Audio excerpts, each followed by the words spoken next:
ओबीसींच्याच आरक्षणावरनं मधल्या काळात महाराष्ट्रात आपण एक दोन मतांतरं बघितली. जरांगे पाटलांचं आंदोलन सुरू होतं.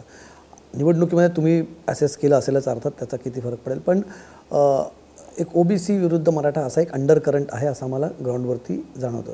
तुम्हाला वाटतं असं आहे की? मला असं वाटतं की असा जर अंडर करंट काही असेल तर तो दुर्दैवी आहे.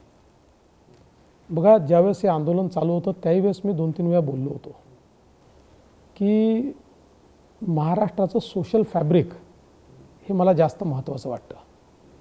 कारण गावागावामध्ये वर्षानुवर्ष ओबीसी समाज, मराठा समाज एकमेकांसोबत राहिलेला आहे. गावगाड्याचे संबंध आहेत, प्रेम आहे.